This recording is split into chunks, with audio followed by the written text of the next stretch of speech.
마태복음 6장 9절 말씀. 본문 말씀이 틀린 게 아니에요. 지난주하고 똑같은데 잘못한 게 아니고 오늘도 그 말씀 가지고 할 거예요. 다 못했잖아요. 자, 마태복음 6장 9절 말씀 같이 봉독하겠습니다. 그러므로 너희는 이렇게 기도하라. 하늘에 계신 우리 아버지여, 이름이 거룩히 여김을 받으시오며. 아멘. 중간에 말씀이 말이 다 끝나지 않아서 어색하긴 하지만 좀 나눠서 보기로 해서 이렇게 볼게요. 자, 지난주에 이어서 지금 3주째 새로운 시리즈로 말씀을 나누고 있어요. 뭐죠? 아직 익숙하지 않을 것 같아서요. 주님의 기도를 나누고 있죠. 그 중에 마태복음에 나와 있는 주님이 가르쳐 주신 기도를 한 구절 한 구절 좀 자세히 나누어 보려고 하고 있습니다. 지난주 내용을 기억해 볼까요? 오늘 읽은 본문 말씀과 똑같은 본문 말씀으로 하늘에 계신 우리 아버지여, 이 내용을 함께 나눴었죠. 기도할 때에 예수님이 제자들에게 이렇게 기도해라. 그리고 제일 처음 하신 말씀은 하늘에 계신 우리 아버지여. 하나님을 부르고 누구에게 기도하는지 확실하게 알고 기도하자. 하나님에 대해서 바라보면서 기도하자는 말씀 나눴었죠. 이어지는 부분이에요. 아직 한 절도 안 끝났고 문장도 안 끝났지만 그 뒷부분을 우리가 볼 건데, 오늘 나눌 말씀의 내용은 아버지여, 이름이 거룩히 여김을 받으시오며. 아버지여 빼고 이름이 거룩히 여김을 받으시오며, 이 부분입니다. 이 이름은 누구 이름일까요? 하늘에 계신 우리 아버지여 부르고 이름이 거룩히 여김을 받으시오며니까 하나님의 이름이죠. 하늘에 계신 그 아버지, 그분은 바로 하나님. 하나님의 이름이 거룩히 여기심을 받으시오며. 마지막 끝나는 말이 받으시오며 엔드로 끝난 거예요. 그죠? 받기를 어떻다는 건지가 명확하지 않아요. 기도의 말에는. 근데 이거 기도잖아요, 지금.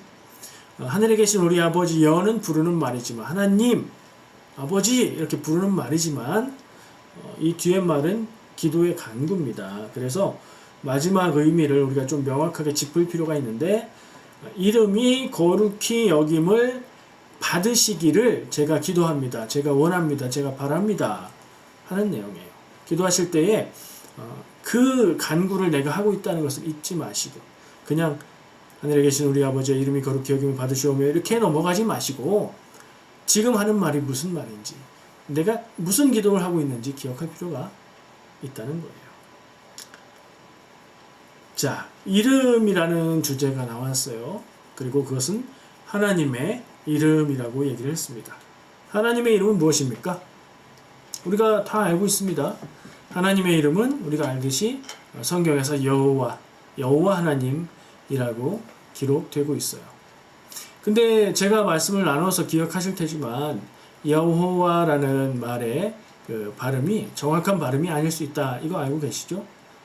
그래서 아마도 야훼 아니면 야훼 이런 발음이 조금 더 원래 발음에 가까운 것으로 추측된다. 이런 말씀 나눴었죠. 그러나 어쨌든 그 의미와 형태와 근본은 같은 거예요.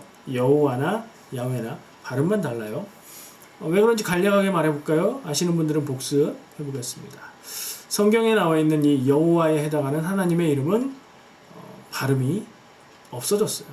왜냐하면 하나님의 이름을 망령 때 일컫지 말라, 이 말씀을 기억하면서 하나님을 거룩하게 여김으로 하나님의 이름을 직접 소리내서 읽지 않았었습니다. 유대인들이. 원래는 발음이 있었겠죠. 근데 소리를 내지 않고 잠깐 묵음 처리하고 넘어가거나, 아니면 같은 의미의 다른 말, 아도나이 뭐 이런 말로 대체해서 소리를 냈습니다. 그러다 보니까 발음을 아주 잃어버리게 된 거예요. 근데 한국 사람들은 이해가 잘 안 되죠. 우리나라는 너무나 뛰어난 문자를 갖고 있기 때문에 발음을 하지 않는다고 글자의 발음을 잊어버릴 수가 있을까 싶은데 이유가 있어요. 히브리어는 원래 성경에 기록된 히브리어는 모음이 없습니다. 자음만 있는 것으로 기록이 되어 있어요. 그냥 단어를 다 알기 때문에 모음이 없는 문자 체계였어요. 그러다가 모음이 생겨서 지금은 모음이 있는 히브리어가 있는데 원래는 모음이 없었고 발음을 알고 있었지만 발음을 하지 않았고 모음이 없는 상태에서 자음만 가지고는 이제는 어떤 발음이었는지 정확하게 알 수 없게 잊어버리게 된 거예요. 거기에다가 그 자음에다가 아도나이에 해당하는 자음을 떼서 따따딱 붙이면 그게 여호와가 된 거고요.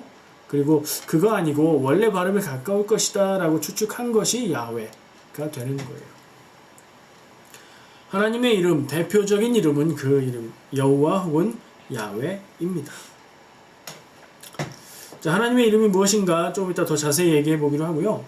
성경에서 이름이라는 것이 굉장히 중요한 것을 우리가 기억하고 있을 거예요. 따로 강조하지 않아도 우리가 어렴풋이라도 느낄 수 있을 겁니다. 성경에서 누구든지 소개할 때 그의 이름을 소개하고 이름의 뜻을 소개하고 그리고 이름의 뜻까지 소개하지 않더라도 그의 인생이 그 이름의 뜻하고 밀접한 관계가 있는 그런 것을 발견하게 될 거예요. 성경의 이름에 대해서 나오는 부분들을 한번 짚어볼게요. 첫 번째, 하나님이 최초의 인간을 만드십니다. 그리고 그 이름을 아담이라고 하셨죠. 이름을 정하는 것은 그의 소유, 그 이름이 정해지는 대상이 이름을 정하는 그분의 소유, 소속이 된다는 의미예요. 이거는 그렇게 된다는 게 아니라 이 이스라엘 사람들, 히브리인들, 유대인들의 사고방식이 그렇습니다. 그래서 하나님이 창조하신 아담은 하나님께 속한 사람이고요. 그 아담이라는 이름의 뜻은 아다마, 흙이라는 뜻의 아다마에서 나온 말이에요. 그래, 생각해보면 아담이 무엇으로 만들어졌어요? 하나님이 아담을 흙으로 만드셨다고 하죠. 그렇게 이름은 그 존재의 특징과 정체성과 본질을 규정하는 의미를 갖고 있다고 이스라엘 사람들은 생각했어요. 그래서 바로 이어서 나오는 내용에 보면 창세기 2장 19절에 나오는데 하나님이 아담에게 에덴 동산의 동물들의 이름을 짓게 하십니다. 결국에 그 에덴 동산에 있는 모든 동물들에 대한 그 관리의 권한, 그것을 아담에게 맡긴 것이라는 의미가 될 수 있겠죠. 또 아까 얘기한 대로 성경에서 인물을 소개할 때에 그 이름은 굉장히 중요한 뜻을 가지고 소개를 하는 것을 볼 수 있고요. 또 다른 점이 있는데 이름에 대해서 특이한 점, 성경에서 볼 수 있는 것 뭘까요? 맞춰보세요. 성경에 이름이 2개씩 있는 사람들이 있어요. 생각나시죠? 아브람인데 아브라함이 됐고, 사레였는데 사라가 됐고, 야곱이었는데 뭐가 됐죠? 야곱이? 이스라엘이 됐죠. 야곱이 하나님과 천사와 씨름하고 축복을 받을 때에 내 이름이 무엇이냐? 야곱입니다. 이제는 야곱이라고 하지 말고 이스라엘이라고 하리라. 이름을 바꾸어 주시는 내용이 나와요. 아브라함과 사라도 마찬가지예요. 아브라함과 사라로 이름을 바꾸시고 우리말로는 발음이 비슷하지만 의미가 바뀌어요. 이름을 바꾸고 이름의 의미가 바뀐다는 건 그 인생을 규정하는 이름이 바뀌는 것이니까 그 인생이 변화되는 거예요. 성경의 사람들, 하나님의 백성들, 이스라엘 사람들의 사고방식 안에서 이름이 바뀐 것으로 인해서 하나님이 이름을 바꿔주심으로 인해서 인생이 변화되는 거예요. 그러니까 사람의 이름은 그 사람의 모든 인생과 존재를 대표하는 그런 의미를 갖고 있습니다. 이름을 짓는다는 것은 존재를 규정하는 것이고 그 이름을 바꾸는 것은 인생의 의미를 바꾸는 일이 됩니다. 구약의 인물들 이름 바꾼 것만 생각했는데 신약에도 예수님의 제자 중에 이름을 바꿔주신 제자가 한 명 있어요. 누구죠? 우리가 베드로라고 알고 있는 사람이에요. 원래 이름은 뭘까요? 그 사람은 이름이 몇 가지 돼요. 성경에 보면 원래 이름은 시몬이라고 돼 있죠. 시몬의 이름이 베드로로 바뀌었는데 근데 또 다른 표현이 나옵니다. 게바, 너는 게바다. 게바가 히브리어 혹은 아람어로 게바가 바위란 말이고요. 그 말을 헬라어, 그리스어로 옮기면 그게 페트로스, 베드로가 되는 거예요. 같은 의미입니다. 그러니까 원래 이름은 시몬인데 예수님이 지어주신 이름이 게바 혹은 베드로가 되는 거예요. 베드로의 인생이 바뀌잖아요. 그의 이름이 예수님이 그를 제자로 부르실 때 너를 사람을 낚는 어부가 되게 하리라. 이것도 유명하지만 그의 이름을 베드로라고 하신 것은 이 반석 위에 내 교회를 세우겠다 하신 말씀의 의미가 더 깊이 있는 것 같아요. 베드로가 반석이 아니라 베드로가 예수님을 그리스도시요 살아계신 하나님의 아들이십니다 라고 고백한 그 그리스도 고백에 그 믿음의 반석 위에 교회를 세우신다. 이런 의미로 중요하게 생각할 수 있습니다. 실제로 이름에 따라서 인생이 변화되고 그런다는 얘기가 아니고요. 이스라엘 사람들이 그렇게 믿었고 성경의 내용들이 그렇게 표현이 되어 있다는 겁니다. 우리나라 말에는 좀 맞지 않는 것 같아요.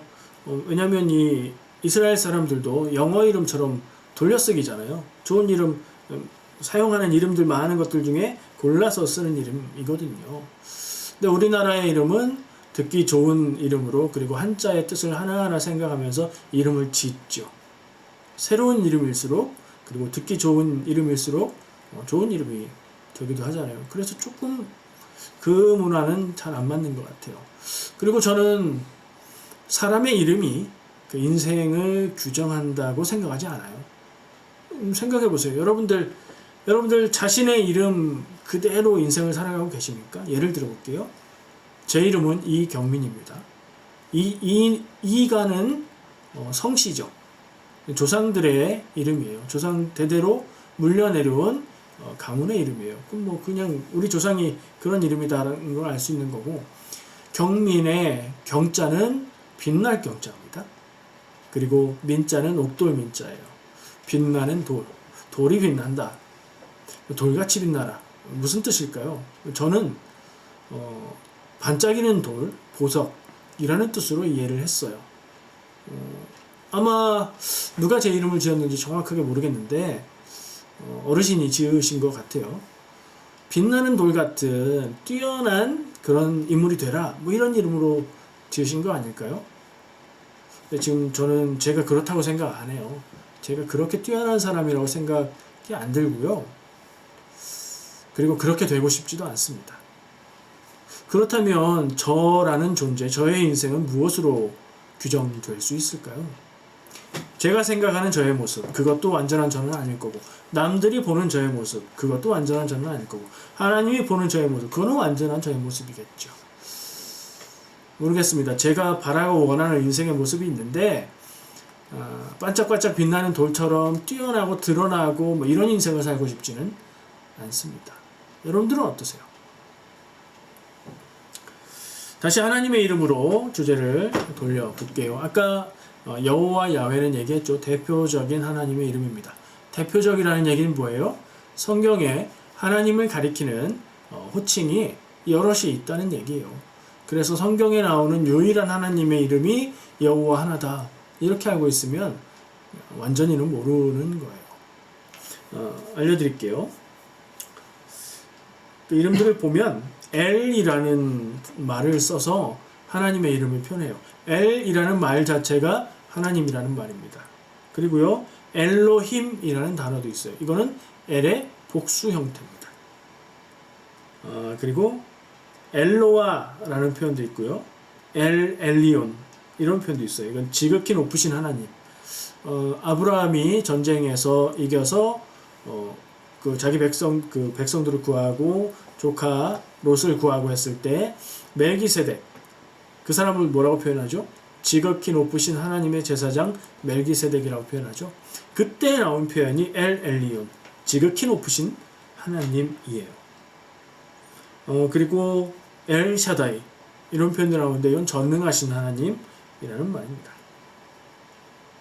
주인이라는 의미의 아도나이라고 표현하기도 해요. 아까 하나님의 이름을 얘기하는 부분에서 하나님의 이름을 말하지 않고 아도나이로 바꿔서 읽었다 이렇게 얘기했죠.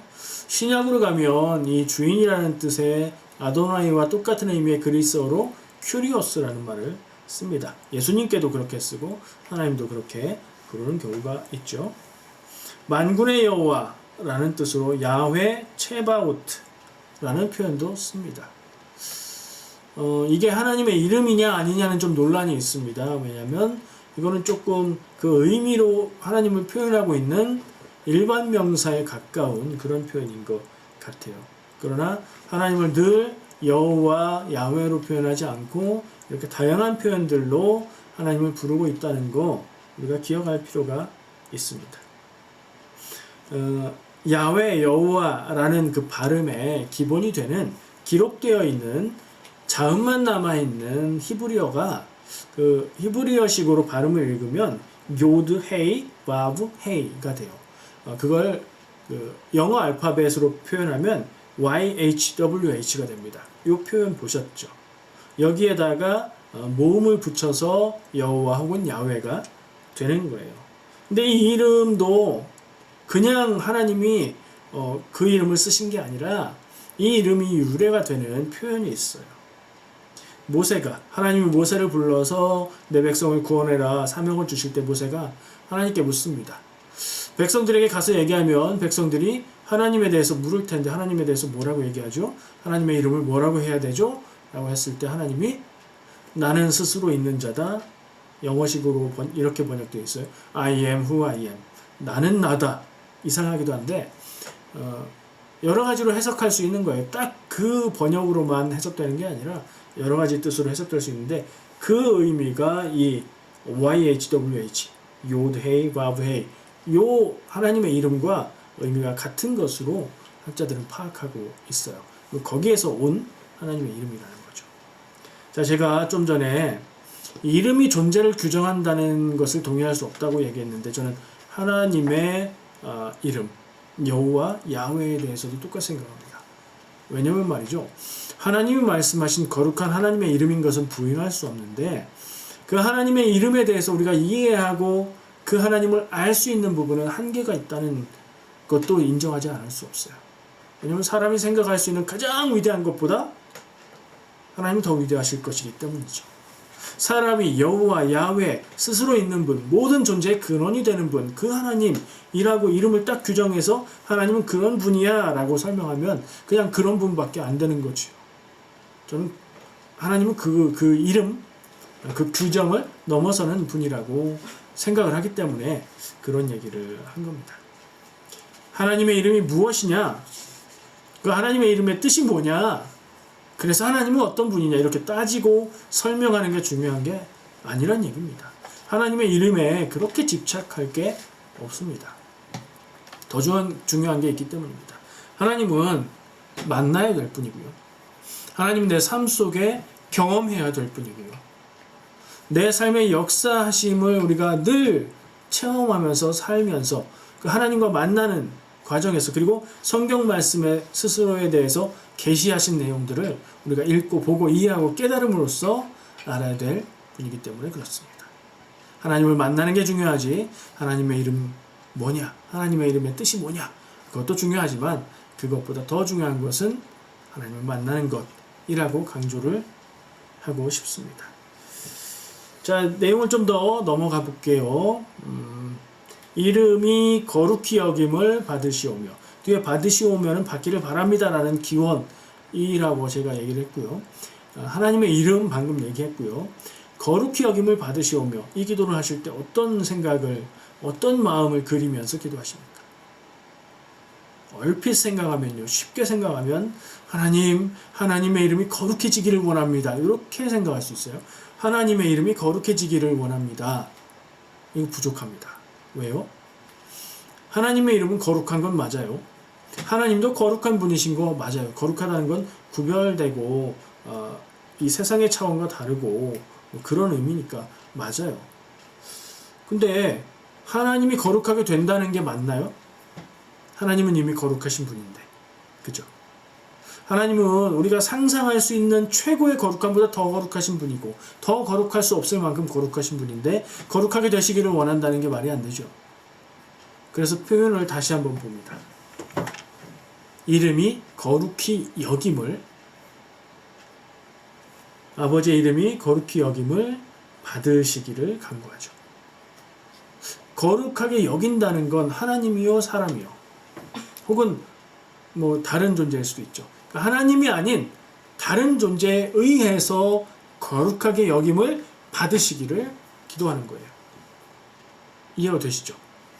하나님이 거룩해지세요가 아니라 누군가에 의해서 하나님이 거룩히 여김을 받기를 기도하는 겁니다. 그래서 저는 하나님의 거룩함에 대한 하나님에 대한 기도가 아니라 이거는 하나님을 거룩하게 여기는 사람에 대한 기도다라고 생각을 합니다. 자, 그러면 어떤 사람일까요? 제가 생각해 봤어요. 몇 가지 생각이 되더라고요. 첫 번째, 모든 사람일 수 있습니다. 믿는 사람이든 믿지 않는 사람이든 모든 인류, 모든 사람에 의해서 거룩하게 여기심을 받기 바랍니다. 말은 되죠. 말이 첫 번째 말이 됩니다. 우리가 기도할 때에 세상 모든 사람들에 의해서 거룩하게 여겨짐을 받으시기를 제가 기도합니다. 말이 돼요. 의미상으로도 어떤지 생각을 해볼 때 그래, 세상의 모든 사람들이 하나님께 영광 돌리며 하나님의 거룩함을 찬양하는 것 마땅한 일이고 좋은 일이에요. 그 의미로 우리가 이해하는 것도 의미가 있다.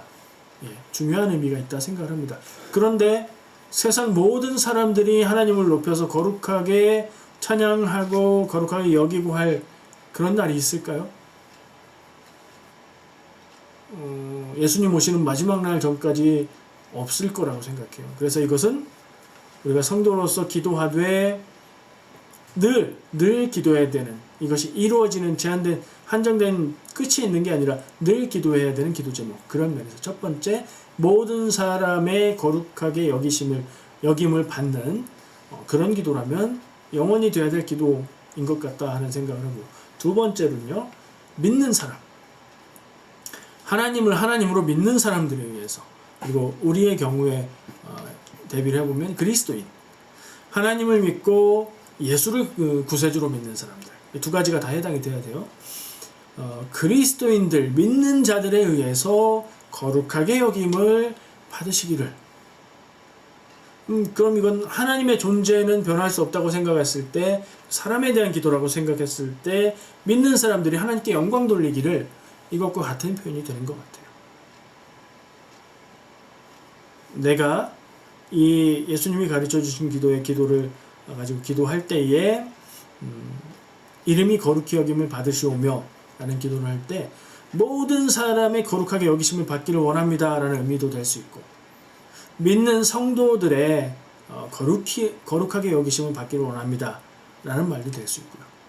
더 나아가서는 세 번째, 나의 삶을 통해서, 나의 모습을 통해서, 나의 말을 통해서, 나의 신앙의 본을 통해서 거룩하게 여겨지심을 받으시기를 바랍니다 하는 말이 그런 기도가 될 수 있다는 생각도 해봤습니다.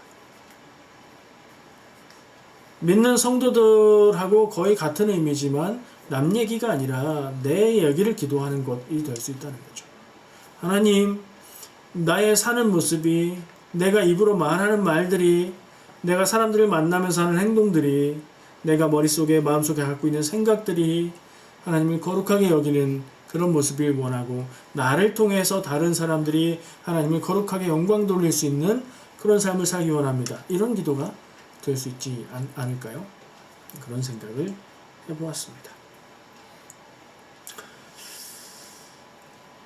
이 기도는 예수님이 제자들에게 너희는 이렇게 기도하라 라고 복수인 제자들에게 가르쳐 주셨고요. 교회 전통 안에서도 혼자 하는 기도일 뿐 아니라 공동체가 함께 고백하는 기도로 사용이 되었죠. 그래서 믿는 사람들의 공동체에 해당하는 기도의 의미로도 의미가 큰 것 같고요. 그리고 그 기도를 혼자도 할 수 있으니까 개인적으로 나의 대응을 해서 의미를 생각해 보는 것도 중요한 것 같아요. 마지막으로 좀 나누고 싶은 게 또 하나 있는데요. 이 기도의 의미와 연결할 수 있는 구약에 나오는 말씀의 내용이 있다고 생각을 했어요. 제가 아까 살짝 언급했었는데 떠오르세요? 구약 성경에 어떤 말씀하고 연결이 될까요?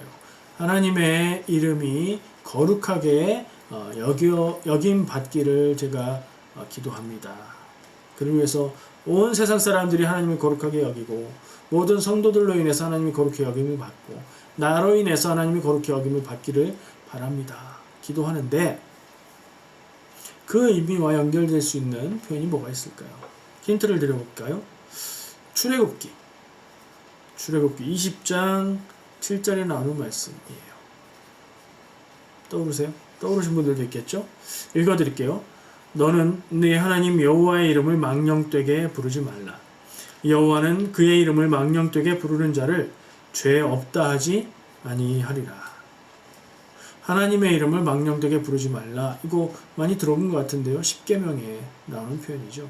하나님의 백성의 법으로 주신 10가지 계명 중에 하나님의 이름을 망령되이 부르지 말라. 하나님의 이름을 뭔지 잘 모르겠지만 망령되이 안 좋게 부르지 말라는 얘기이겠죠. 부정적인 의미겠죠. 망령되이. 여러 가지 의미를 가질 수 있는 단어인데 단순한 말로 우리말로 바꿔보면 함부로 부른다는 말입니다. 하나님의 이름을 함부로 부르는 거예요. 1차적으로는 그 말의 뜻만 가지고 생각할 때 하나님의 이름을 부르는데 장난으로 중요하지 않은데 아주 우습게 여기면서 조롱하는데 믿음도 없으면서 장난치면서 그렇게 사용하는 것에 대한 금지라고 생각할 수 있겠죠. 1차적으로요. 더 깊은 의미를 저는 생각해 보고 싶습니다. 하나님의 이름을 함부로 부르지 말라. 어떤 의미가 있을 수 있을까요? 하나님의 이름을 함부로 부르지 말라. 하나님의 이름을 헛되게 부르지 말라. 하나님의 이름을 엉뚱하게 잘못 부르지 말라. 하나님의 이름을 여호와라고 해야지, 야훼라고 해야지. 그거 얘기하는 건 아닌 것 같아요. 전 가끔 이런 분들을 봅니다. 하나님의 이름으로 어떤 이야기를 하는 분이 있어요. 이것이 하나님의 뜻입니다. 이거는 이래야 됩니다. 이거는 이렇습니다. 라고 단정적으로 아주 강하게 말하면서 그게 하나님의 뜻이라고 이야기하는 경우가 있습니다. 성경에 예언자들이 그랬어요. 여호와 하나님께서 말씀하십니다. 이 백성의 죄가 가득해서 하나님이 심판하실 것입니다. 멸망할 것입니다. 이런 얘기 했잖아요. 예언자들이. 하나님의 이름으로 하나님의 뜻을 말했죠. 그분들은 하나님의 뜻을 말했으니까 괜찮죠. 근데 누가 들어도 하나님의 뜻이라고 생각하기 어려운 이야기를 이게 하나님의 뜻입니다 라고 얘기하면서 성경에 적절하지 않은 부분을 인용해서 주장하는 경우가 있단 말이에요. 들어보셨어요? 많아요, 그런 분들이. 홀로 깨달음을 얻고 그렇게 주장하는 분들도 있고 이단으로 가는 분들도 있고 그냥 그럭저럭 괜찮으신데 인격도 괜찮고 신앙생활도 잘 하시는데 잠깐 이상한 생각을 하실 때도 있단 말이에요. 우리가 다 연약하고 부족하니까 그럴 수 있죠. 현 시대에 우리 주변에 있는 누군가를 구체적으로 찝어서 예를 들기는 좀 그래요.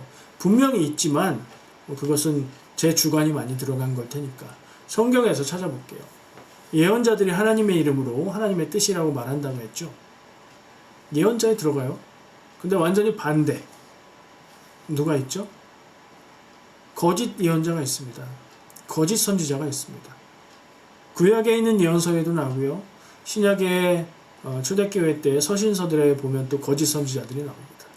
하나님의 뜻이라고 주장을 하는데 하나님의 뜻이 아닌 것을 하나님의 뜻이라고 주장을 하는 거예요.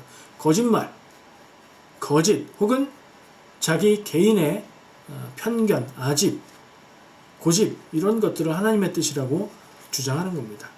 거짓말은 자기도 하나님의 뜻이라고 생각하지 않으면서 그렇다고 얘기하는 걸 테고 자기 고집을 말하는 것은 하나님의 뜻이 아닌데 하나님의 뜻이라고 생각하면서 그렇게 말하는 거겠죠. 하나님의 뜻이 아닌 것을 하나님의 뜻이라고 주장하는 것, 저는 그게 아주 큰 하나님의 이름을 망령되이 여기는 것, 망령되이 부르는 것이라고 생각합니다. 그렇지 않은가요? 물론 아까 얘기한 대로 1차적인 의미로 하나님의 이름 가지고 장난치고 하나님을 함부로 말하고 하는 것도 해당이 되겠지요. 하나님이 죄 없다고 하지 않는다 이러십니다. 죄가 있다는 거예요. 반드시 벌하신다는 말입니다. 우리는 그러지 말아야겠어요. 똑같은 것을 만약에 내가 하나님의 뜻이 아닌 것을 하나님의 뜻이라고 주장하고 고집부리고 그러는 모습에 적용해보면 하나님이 그런 모습을 죄 없다고 하지 않으실 거란 말입니다. 반드시 심판하실 거란 말이에요. 두려운 말씀이죠. 우리가 꼭 기억해야 됩니다. 내 마음속에 이건 정말 하나님의 뜻이야 하는 생각이 있다면 깊이 생각하고 기도하고 성경 말씀을 통해서 검토, 지난주에 얘기했던 검토 해보고 조심스레 생각할 필요가 있습니다. 생각과 행동도 마찬가지입니다. 말이 어디서 나오는데요? 말은 생각에서 나오죠. 행동은요, 생각하고 말하는 것을 행하면 그게 행동이죠. 모든 것이 마찬가지인 것 같아요.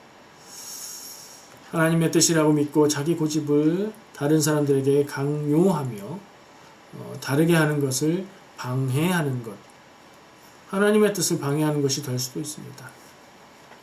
전 그게 참 두렵습니다. 편협한 인간의 생각을 성경 내용이라고, 성경에 써 있다고 해서 그것을 자기 마음대로 해석해서 주장하는 것은 아주 큰 죄고 두려운 일입니다. 하나님 앞에서 우리 늘 겸손해야 되겠습니다. 이렇게 마치려고 해요. 그냥 여기서 마치는 건 아니고요. 하나님의 이름이 거룩하게 여김받게 하는 삶은 무엇인가 하는 질문을 마음속에 갖게 됩니다. 아까 하나님의 이름이 거룩히 여김을 받으시오며 할 때 모든 사람에게 거룩하게 여김을 받는 것, 이것은 모든 사람에게 받으시는 거니까 빼놓고요. 성도가, 교회가 하나님의 이름을 거룩하게 여김받도록 하는 것은 어떤 것일까? 내가 하나님의 이름을 거룩하게 여김받도록 하는 삶은 어떤 삶인가? 우리가 생각하고 묻고 그것을 행할 필요가 있습니다. 여러분, 그렇게 살아가시기를 바랍니다. 그 부분을 민감하게 생각하시고 마음을 쏟아가면서 그 위에서 내 삶의 길들, 내 선택들, 내 생각들, 내가 하는 말들, 내 행동들을 하나님의 뜻 안에 있게 하려고 무던히 애쓰고 노력하며 기도하며 그렇게 승리하시기를 바랍니다. 삶의 모습으로 하나님을 전하는, 복음을 전하는 여러분들 되시기를 축복합니다. 기도하겠습니다.